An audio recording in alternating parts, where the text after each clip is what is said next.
اللهم صل على سيدنا محمد وعلى آل سيدنا محمد كما صليت على إبراهيم وعلى آل إبراهيم في العالمين إنك حميد مجيد. أعوذ بالله من الشيطان الرجيم. بسم الله الرحمن الرحيم. وبالحق أنزلناه وبالحق نزل وما أرسلناك إلا مبشرا ونذيرا وقرآنا فرقناه لتقرأه على الناس على مكث ونزلناه تنزيلا. قل آمنوا به أو لا تؤمنوا إن الذين أوتوا العلم من قبله إذا يتلى عليهم يخرون للأذقان سجدا. یہ آیت سجدہ ہے، بعد میں سجدہ کر دیجئے گا. وَيَقُولُونَ سُبْحَانَ رَبِّنَا إِنْ كَانَ وَعْدُ رَبِّنَا لَمَفْعُولًا وَيَخِرُّونَ لِلْأَذْقَانِ يَبْكُونَ وَيَزِيدُهُمْ خُشُوعًا. قُلِ ادْعُوا اللَّهَ أَوِ ادْعُوا الرَّحْمَنَ أَيًّمَّا تَدْعُوا فَلَهُ الْأَسْمَاءُ الْحُسْنَى ولا تجهر بصلاتك ولا تخافت بها وابتغ بين ذلك سبيلا. وقل الحمد لله الذي لم يتخذ ولدا ولم يكن له شريك في الملك ولم يكن له ولي من الذل وكبره تكبيرا. ان آیات مبارکہ میں اللہ تبارک و تعالی نے ارشاد فرمایا ہے کہ وہ بالحق انزلناہ وہ بالحق نزل، کہ ہم نے جو قرآن اتارا ہے محمد مصطفیٰ صلی اللہ علیہ وسلم وہ حق ہیں اور صدق ہیں. اور ساتھ یہ بھی فرمایا ہے کہ میرے محبوب ہم نے آپ کو بھیجا ہے بشارت دینے والا مومنوں کو اور ڈرانے والا کافر. بس یہ آپ کی ذمہ داری ہے.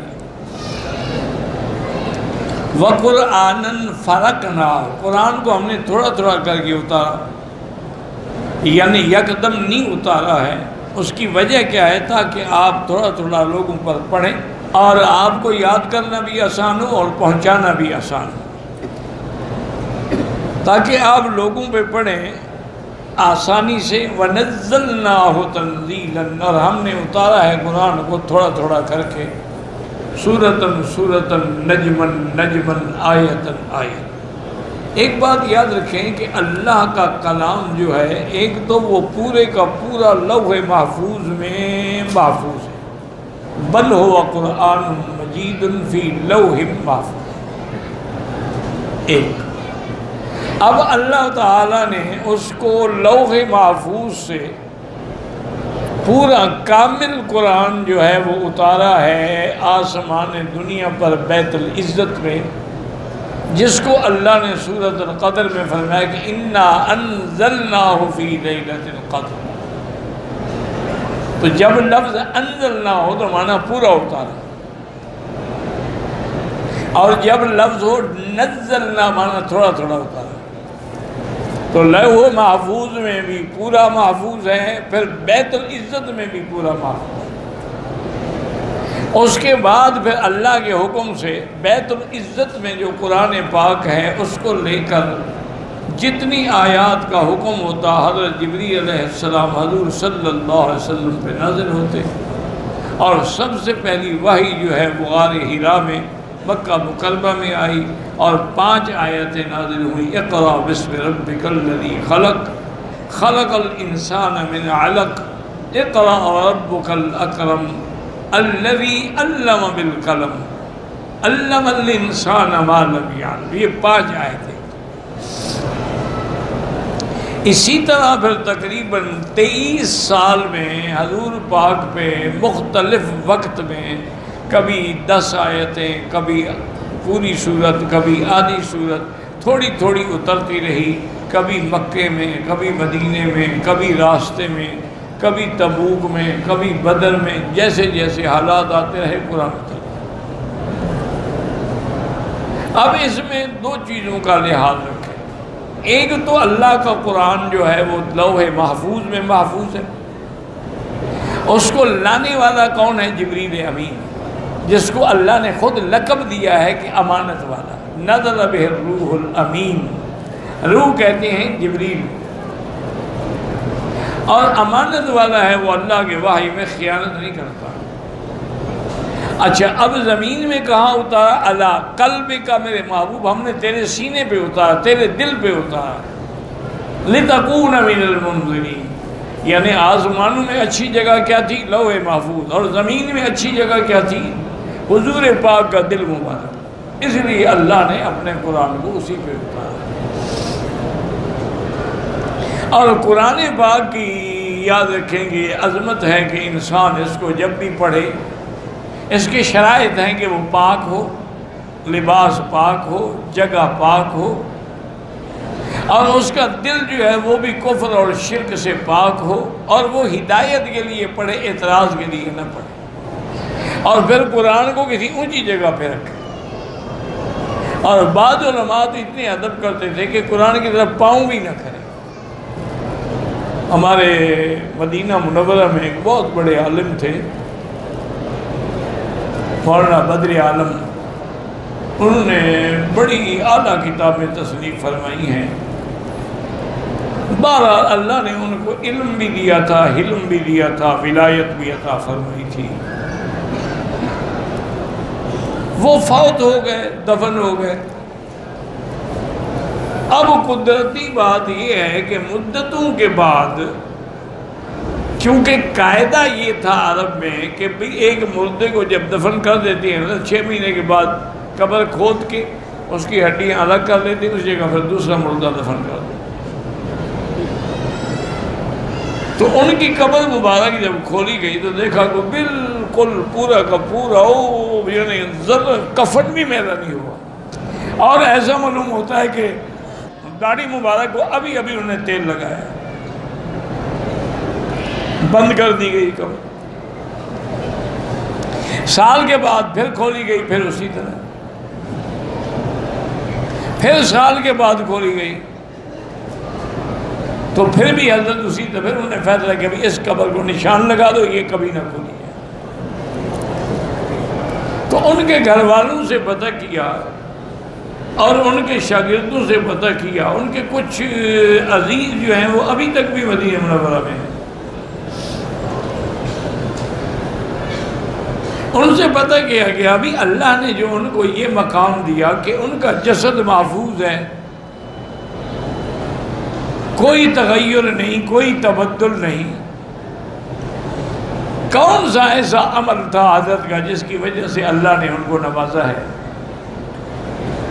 انہوں نے کہا جی ویسے تو وہ بہت بڑے عالم تھے نا، ہر وقت قرآن و حدیث ہی پڑھتے پڑھاتے تھے، لیکن ایک بات ان میں تھی جو ہم نے کسی اور بزرگ میں نہیں دیکھی، کہ وہ جیسے قرآن کی طرف پاؤں نہیں کرتے تھے نا، حافظ قرآن بیٹھا ہو تو اس کی طرف بھی پاؤں نہیں کرتے، کہتے بھی اس کے سینے میں بھی تو اللہ کا قرآن ہے۔ تو یعنی وہ اتنا ادب کرتے تھے اللہ کے قرآن کا، اس کا صلہ اللہ نے یہ دیا کہ ان کے جسد کو محفوظ ہے۔ اس لیے ہمیشہ یاد رکھیں، بعض لوگ قرآن پڑھتے ہیں سوئے ہوئے ہیں، یوں پکڑا ہوا ہے، اور بعض لوگ ٹیک لگائے ہوئے ہیں، اور اس طرح قرآن نہیں پڑھا، قرآن ادب کے ساتھ پڑھنا ہوتا۔ یعنی میرے آقا جو رحمت دو جہاں ہیں، جو امام الانبیاء ہیں، ان میں جب قرآن وحی اترتی تھی تو آپ پسینہ پسینہ ہو جاتے۔ بی بی عائشہ فرماتی ہیں کہ سردیوں کی رات میں جب شدید سردی ہوتی تھی اور وحی نازل ہوتی، یا تفسد عرقاً، حضور کے پسینہ آ جاتا پیشانی پہ اور آپ پسینے کو صاف کر رہے ہیں۔ یہ قرآن کا ادب تھا، قرآن کی شکل معنوی کا اثر تھا کہ پسینہ پسینہ ہو جاتے ہیں۔ صلی اللہ علیہ وآلہ آلہ وصحبہ وسلم۔ اور یہ بھی قرآن کے آداب میں ہے کہ جب پڑھو تو آیت آیت کو سمجھ کے پڑھو، جلد بازی نہ کرو۔ ایک ایک آیت جو ہے اس کو بنا الحمدللہ رب العالمین، تاکہ تمہیں پتہ لگے تم نے کیا پڑھا۔ یعنی ایک پاؤ پڑھو بجائے اس کے کہ دو پارے پڑھو اور تیز یعلمون تعلمون یعلمون تعلمون، پتہ ہی کوئی نہیں کہ کیا پڑھا ہے، اس کا کوئی فائدہ نہیں، وہ تو الٹا ثواب کے گناہ ہوتا ہے۔ تھوڑا پڑھو، ایک پارا پڑھ لو، ایک پاؤ پڑھ لو، ایک صفحہ پڑھ لو، لیکن بنا بنا کے سنوار سنوار کے۔ اور اگر قرآن کا ترجمہ آتا ہے تو جہاں جہاں اللہ کی رحمت کی آیات ہیں وہاں اللہ سے رحمت مانگو۔ دعا مانگنے کا طریقہ یہ ہوتا ہے۔ یہ بھی جائز ہے کہ یار دعا کرو، ہمارے لیے دعا کرو، یہ بھی ٹھیک ہے، لیکن اصل دعا وہی ہے جو دل سے نکلتی ہے۔ اور جہاں آیت وعید ہو، عذاب کا واقعہ کوئی آ جائے تو اللہ کے عذاب سے پناہ مانگو۔ اور پھر یہ بھی یقین رکھو کہ جب ہم قرآن پڑھ رہے ہیں اور جس مجلس میں، جس محفل میں درس ہو رہا ہے، قرآن پڑھا جا رہا ہے، تو حفتہم الملائکہ، اللہ کے ملائکہ اوپر سے آ کے کھڑے ہو جاتے چھتری بنا کر، وَنَزَلَتْ عَلَيْهِمُ السَّكِینَةُ، اللہ دلوں میں اطمینان اتارتے، وَغَشِيَتْهُمُ الرَّحْمَةُ، اللہ کی رحمت ان کو ڈھانپ لیتی۔ اور دوسری بات ایک یاد رکھیں کہ ہم کیا کہہ سکتے ہیں، یہی کہہ سکتے ہیں کہ ہماری بدقسمتی ہے کہ دشمنوں نے اسی قرآن کو پڑھ کے دنیا میں عروج حاصل کیا ہے، انہوں نے سب کچھ قرآن سے سیکھا ہے، اور ہم نے قرآن کو پڑھ کے طویل لکھنا سیکھا۔ یا فال نکال دو جی، یا طویل لکھ دو جی۔ دشمنوں نے قرآن کو پڑھا ہے، دیکھیں نا جی، مثلا عیسائی ہیں، ٹھنڈے دل سے سوچیں، اللہ کے کعبے میں بیٹھیں، ٹھنڈے دل سے اس بات پہ غور کریں۔ میں ایک طالب العلم ہوں، چھوٹا منہ بڑی بات، لیکن اگر بات کام کی ہو، دیوار پہ بھی لکھی ہو تو عمل کرنا چاہیے۔ آپ یہ دیکھیں کہ مثلا نصرانی ہیں، عیسائی، یہ حضرت عیسیٰ علیہ السلام کو مانتے ہیں، یہودی ہیں، یہ حضرت موسیٰ علیہ السلام کو مانتے ہیں۔ تو ان یہودیوں نے موسیٰ علیہ السلام کے زمانے میں کیوں نہیں ایسی ایجادات کی کہ ہوائی جہاز بناتے، راکٹ بناتے، صاروخ بناتے، ٹرینیں بناتے؟ اس زمانے میں تو انہیں کچھ نہیں بنایا۔ پوری تاریخ اٹھا کے دیکھ لیں موسیٰ علیہ السلام زمانے کی۔ اچھا، عیسائیوں نے، نصرانیوں نے عیسیٰ علیہ السلام کے زمانے میں تو کوئی ایجادات نہیں کی۔ آخر وجہ کیا ہے کہ یہ جتنی ایجادات ہوئی یہودیوں نے کی یا عیسائیوں نے کی، سب نے قرآن اترنے کے بعد کی۔ وجہ کیا ہے کہ انہوں نے قرآن کو سمجھا ہے، انہوں نے کہا ہاں اس کے اندر تو بڑے بڑے حکمتیں ہیں، بڑے بڑے راز ہیں اور بڑے بڑے علم ہیں جو چھپے ہوئے ہیں۔ ہم نے تو قرآن کی آیت کو پڑھا نا جی کہ الم تر کیف فعل ربک باصحاب الفیل، کہ ہاتھیوں کا بادشاہ آیا تھا، اس پہ اللہ نے پتھر برسائے تھے۔ ٹھیک ہے، صحیح بات ہے، قرآن میں موجود ہے، لیکن انہوں نے کہا کہ یار وہ ایسا پتھر کون سا تھا جو ایک پرندہ چونچ میں لے کے آیا، اوپر سے گرایا، ہاتھی مر گئے۔ وہ ڈھونڈتے ڈھونڈتے بدبخت ذرے پہ پہنچے اور ایٹم بنا ڈالا۔ اچھا، یہ ایٹم بھی تو ایک ذرہ ہے نا۔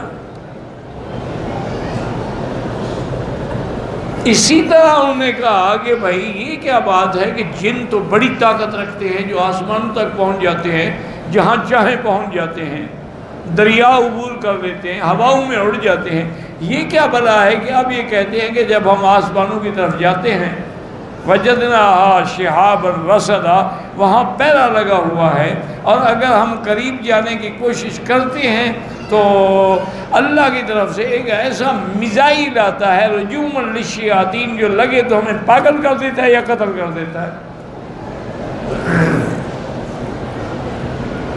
وَزَيَّنَّا السَّمَاءَ الدُّنْيَا بِمَصَابِيحَ وَجَعَلْنَاهَا رُجُومًا لِلشَّيَاطِينِ۔ انہوں نے کہا یہ کیا ایسی چیز تھی جو جن جیسے بندے کو پاگل کر دے؟ وہ ڈھونڈتے ڈھونڈتے میزائل بنا گئے، ہم طویل لکھ رہے ہیں۔ انہوں نے تحقیق کی، ریسرچ کی، محنت کی۔ اللہ کو تو انسان انسان ہے نا، چاہے مسلمان ہو، کافر ہو، ہندو ہو، سکھ ہو، انسان ہے۔ وہ کوئی کھوتا یا گھوڑا تو نہیں ہے نا، انسان جب انسان ہے کام کرے گا، محنت کرے گا، اس کو دنیا میں بدلہ مل جائے گا، مومن کو آخرت میں ملے گا۔ ورنہ اللہ کافروں کو اولاد ہی نہ دیتے، رزق ہی نہ دیتے، بھوکے مر جاتے۔ نہیں، اللہ کے نزدیک سب انسان ہیں۔ دیکھو نا، آج بھی دنیا کے جو عادل بادشاہ ہیں وہ کہتے ہیں کہ ہمارے ملک کے اگر کوئی اقلیت ہے، کوئی ہمارا مخالف ہے، اس کو بھی رعایت ہے، اس کی بھی حفاظت کرو، جیسے مسجد کی حفاظت کرو، گرجے کی بھی کرو، مندر کی بھی کرو، وہ بھی ان کی عبادت خانے ہے۔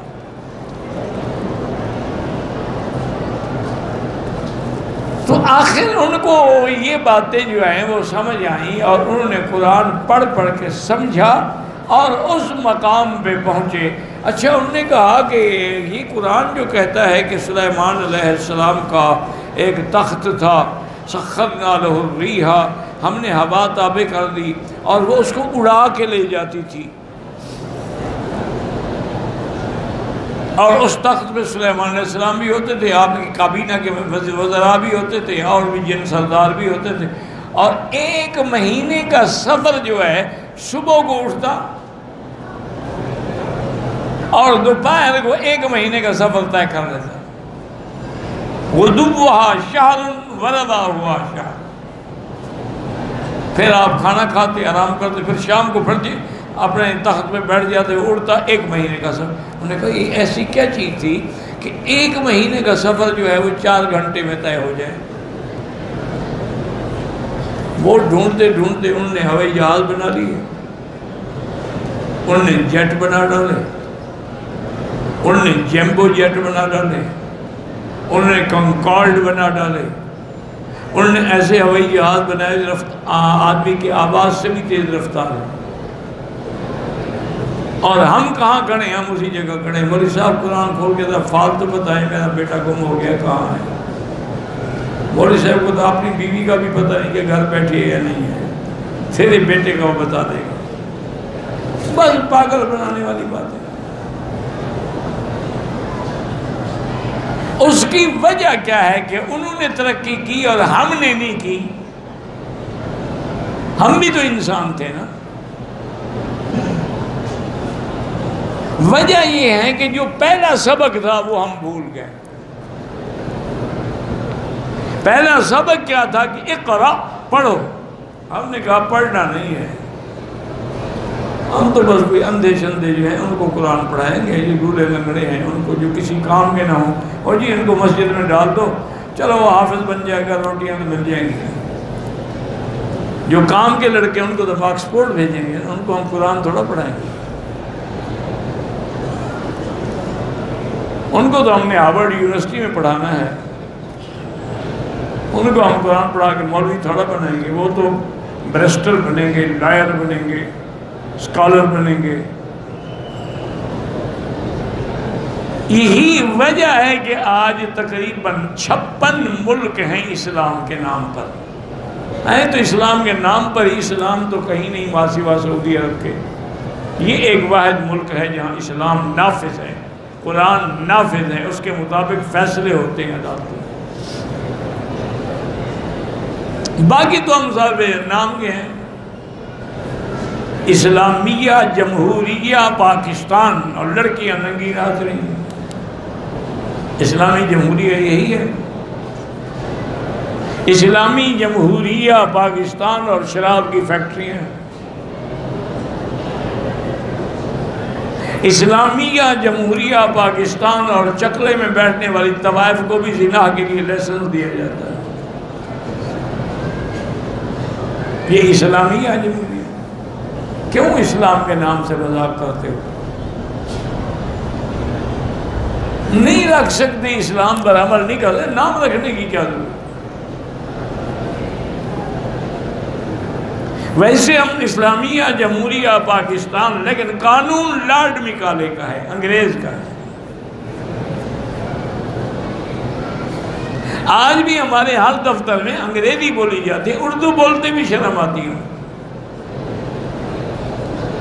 اور انگریزی بھی ماشاءاللہ منہ ٹیڑھا کر کے بولتے ہیں تاکہ پتہ لگے کہ پکا انگریز ہے، انگریز کی اولاد ہے۔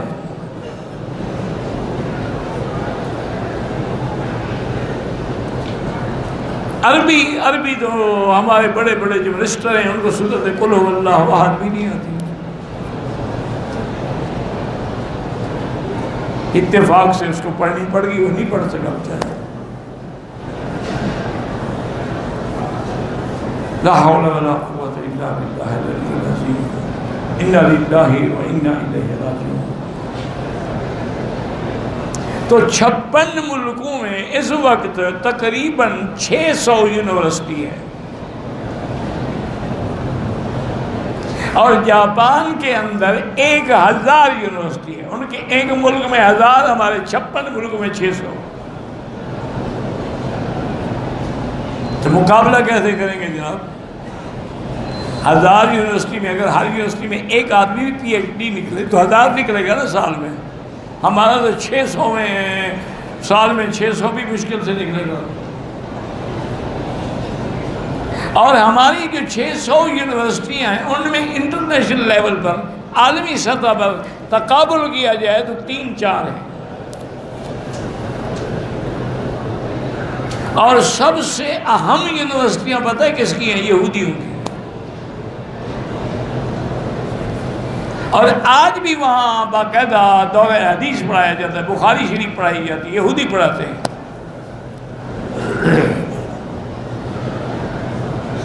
ان نے سمجھا ہے نا کہ بخاری شریف کیا ہے، ہمیں تو بس ایک نام آتا ہے، نہیں یہ بخاری شریف میں حدیث ہے، اللہ کے بندے بخاری کا تمہیں نام بھی آتا ہے، کتاب کا نام کیا ہے؟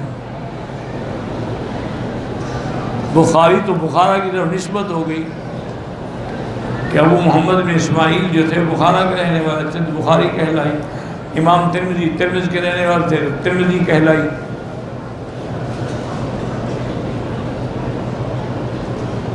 نام بھی نہیں آتا ہمیں، نام بھی نہیں آتا، اور ہمیں اتنے بڑے دعوے کے بعد آج تک سنت اور حدیث کا فرق بھی معلوم نہیں ہوا۔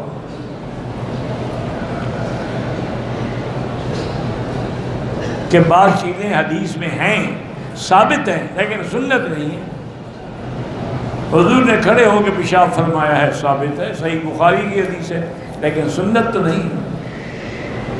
سنت تو بیٹھ کے پیشاب کرنا ہے، اگر کھڑے ہو کے پیشاب کرنا سنت ہے تو ذرا مہربانی کر کے آپ اپنی عورتوں سے کہیں کھڑے ہو کے پیشاب کریں، سنت پہ عمل کریں۔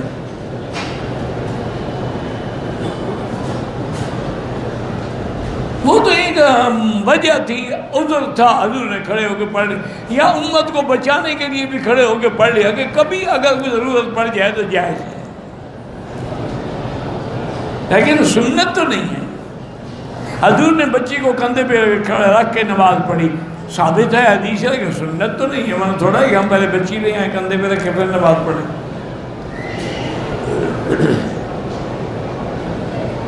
اس لیے خدا کرے سمجھا کریں کہ اللہ نے حکم دیا تھا ہمیں کہ اقرا پڑھو، ہم نے نہ پڑھا، دشمنوں نے پڑھ لیا، ان نے پڑھ لیا ترقی کر گئے، ہم نہ پڑھا تو جاہل رہ گئے۔ یہ اللہ کا کتنا بڑا کرم ہے، قرآن تھوڑا تھوڑا ہوتا ہے تو کم سے کم تم تھوڑا تھوڑا یاد کر لو، تھوڑا تھوڑا سمجھ لو۔ نہیں آتا، آج تو ہر قرآن کی ہر لغت میں ترجمے موجود ہیں ماشاءاللہ، لفظی ترجمے بھی موجود ہیں اور تفسیریں بھی موجود ہیں۔ ایک ترجمہ لے کے رکھ لو، چلو ایک صفحہ پڑھو، لیکن ترجمے کے ساتھ، ترجمے میں سمجھنا ہے وہی صفحہ، تفسیر کا پڑھ لو، انشاءاللہ کچھ نہ کچھ تو سمجھ آ ہی جائے گا۔ اس لیے ہمیشہ یاد رکھیں کہ ہم نے قرآن کو نہیں مانا، لفظی مانا ہے، وہ معزز کے زمانے میں مسلمہ ہو کر، اور ہم خوار ہیں آج یہ تارک قرآن۔ اب ہمارے مثلاً چند لوگوں نے اگر ہمت کی ہے تو انہوں نے بھی تو ایجادات کی ہے نا، لیکن کتنے عرصے کے بعد. اور اب بھی یعنی ہم ہر پرزے کے محتاج ہیں کافروں کے. نہ ہماری گاڑی چل سکتی ہے، نہ ایئر کنڈیشن چل سکتے ہیں، نہ ہوائی جہاز اڑ سکتے ہیں، نہ بحری جہاز چل سکتے ہیں، نہ ایٹمی آپ 2 دن چل سکتے ہیں. پرزے تو باہر سے منگوائیں گے، نہ پرزے بند کر دیں تو بیکار ہو.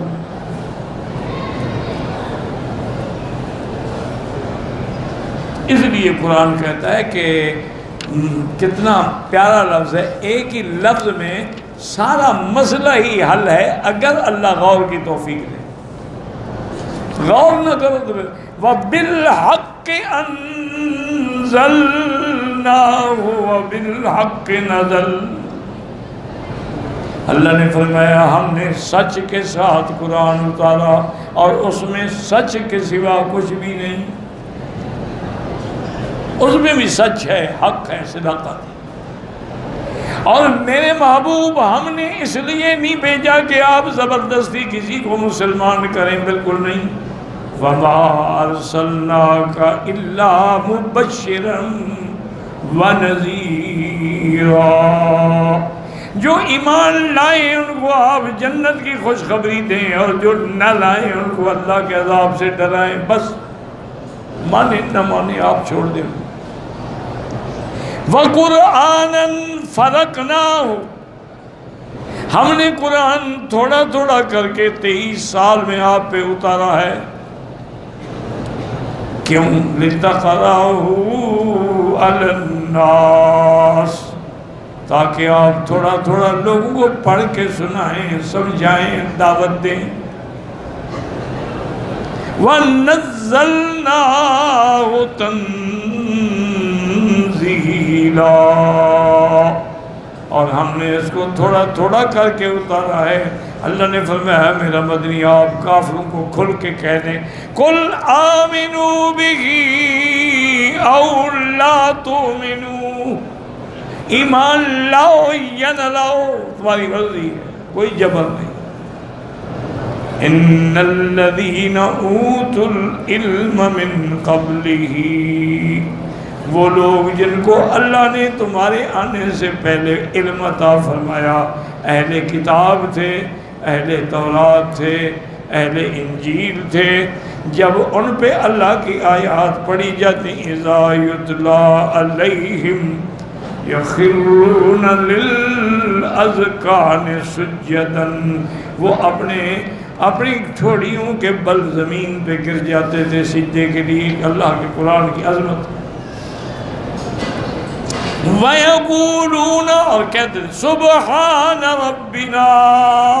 باغ و برتر ذات ہے تیری اے رب.